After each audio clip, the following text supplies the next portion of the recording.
Welcome back to my Boozie review of RuPaul's Drag Race Season 13, Episode 2. And what a week it's been. We've had violent insurrections at the Capitol. We've had queens partying it up in Puerto Vallarta. We've had Pheromone exposing the girls, especially Trinity, who she had a fight with and then got blocked. And then Gia Gunn and Kimora Black jumped in. And after Gia called Farrah a slut, Shay jumped in. And this week I decided I was going to try a different wig, which I thought was going to make myself look like Drew Barrymore from Scream. But I think I look like some sort of 15th century page boy. I think this maybe looks supposed to look like Sia, except the bangs should be down to here. So in last week's episode, I'll get you for this, RuPaul! it was left up in the air who was going home. We had 6 queens in the pork chop loading dock. Or was it 7? I had to go to school for no math. We found out the girls that lost are getting a second chance, but they're the ones that are gonna have to choose who goes home. Let's face it, this show is just emotional porn. The votes are in. We have a tie. Okay, 2 things. How did they get the votes that fast? They've literally dropped in the box, and Ru is like, hey, the votes are in!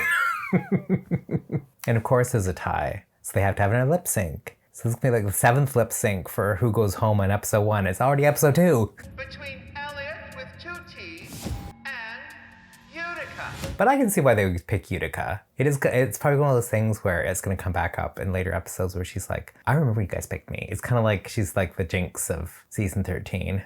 We're all picking on her because she's kooky. And they have to do lipsticks again. I thought for sure they'd have to do lip sync. I thought that was the whole point. They kind of made it up. So I think Utica's in trouble. I mean, no one in the room has told her that her wig is slowly edging up and her boy hair is showing. So I have a feeling she's in danger.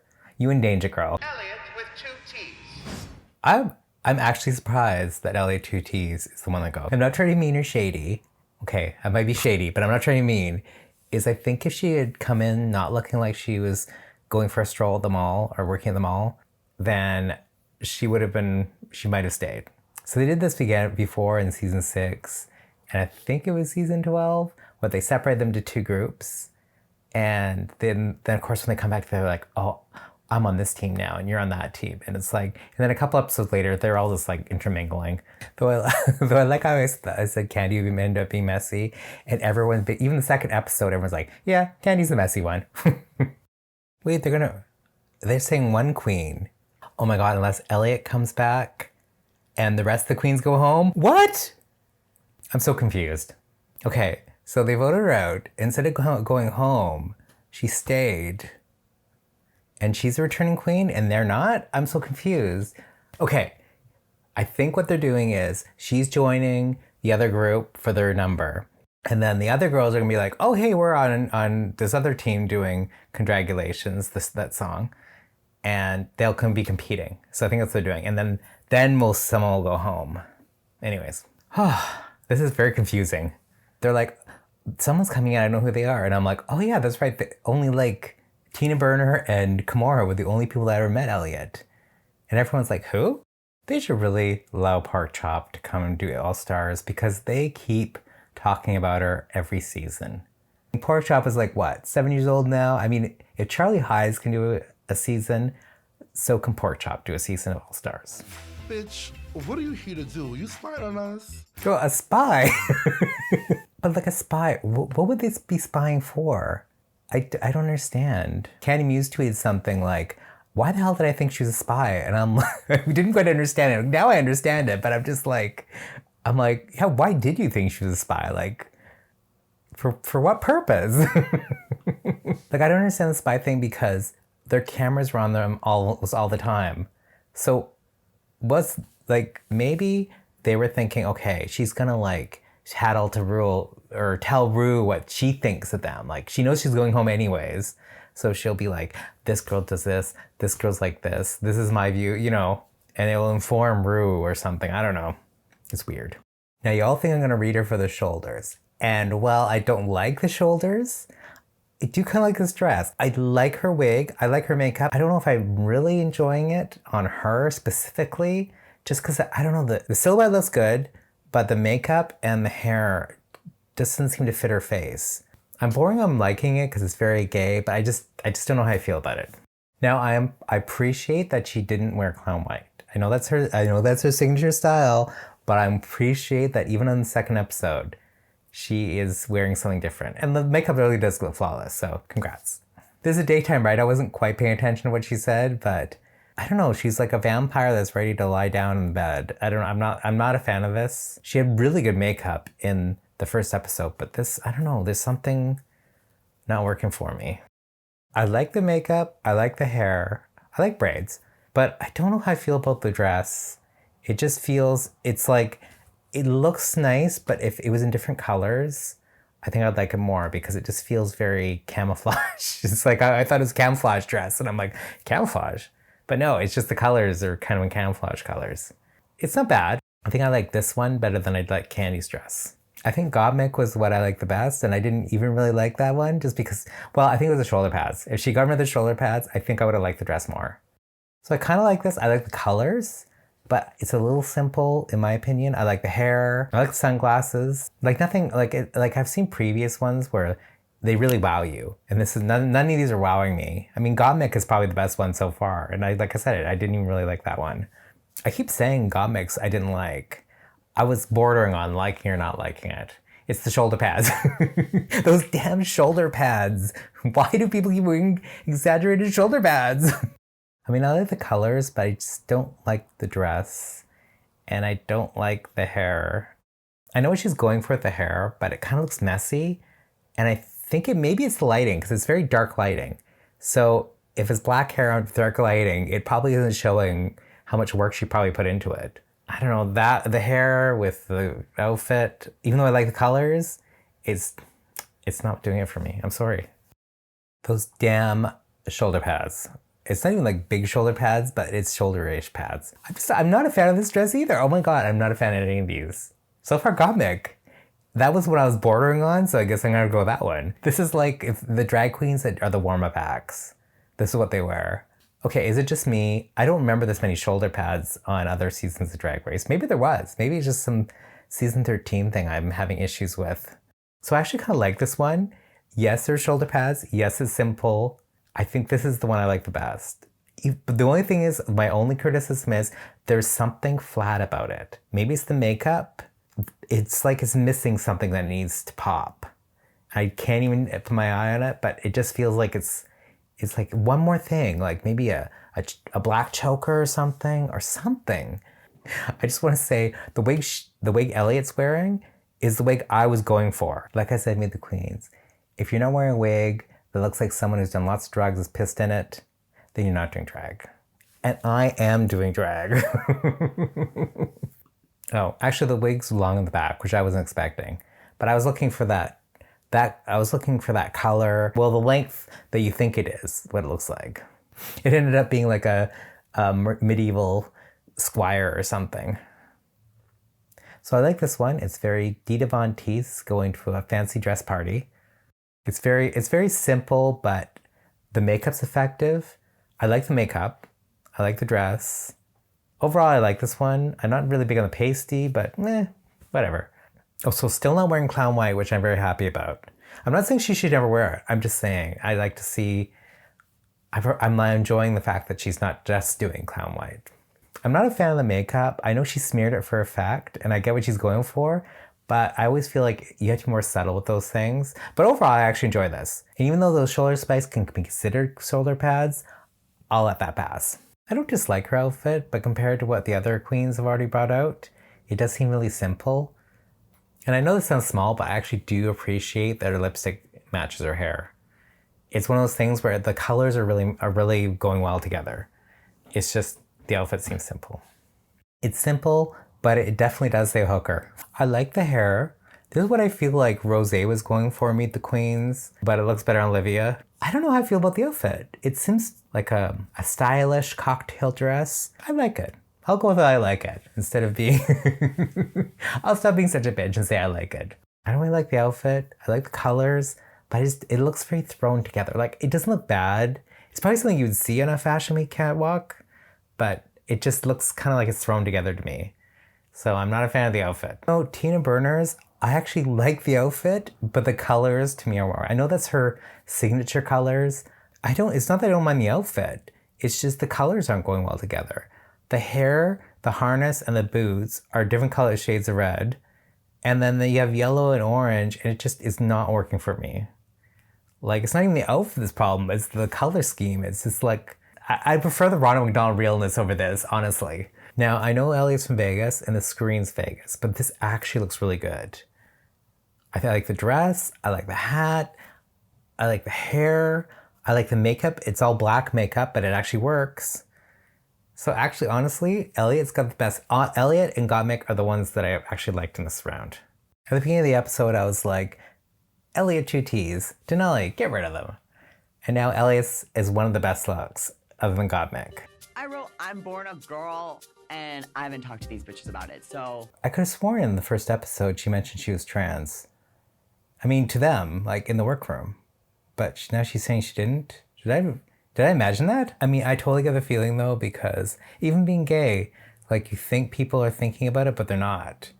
Because same thing there, they're not thinking, oh, she's trans. They're thinking, okay, we just gotta get this choreo done. That's fine, don't worry.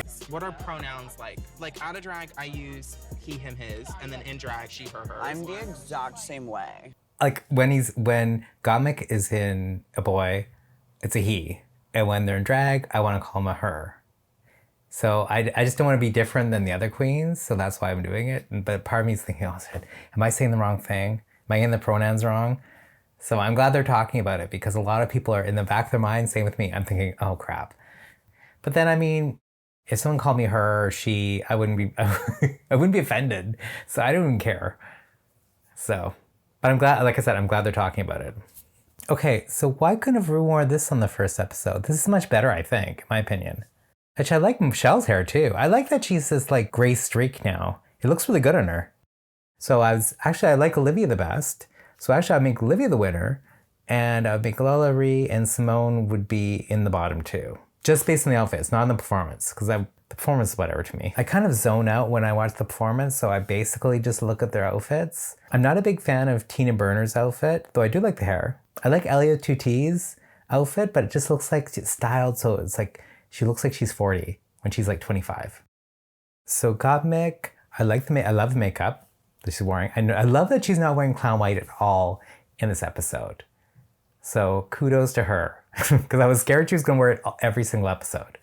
Even if she wears this other episodes, I don't care, as long as she made through a whole episode wearing clown white. And I like the outfit. It does look really cool. So that gives me a thumbs up to her. Candy Muse, it's actually, her makeup's really good. It looks better than what it did in the catwalks. But the outfit is just safe to me. I mean, we've seen this. It's good enough that she shouldn't be in the bottom, but I wouldn't give her a win. No, I like this, but the problem is it feels like it's too much. Like, it feels like she's like you're almost losing her in it. So we'll see how everyone else does, because this might land her in the bottom. So Olivia Lux, I like it, I mean green. But I think it is, to me, it would be just a safe, but I think it'll land her in the bottom because it's just too plain. Now I like this. It's supposed to be gold lame.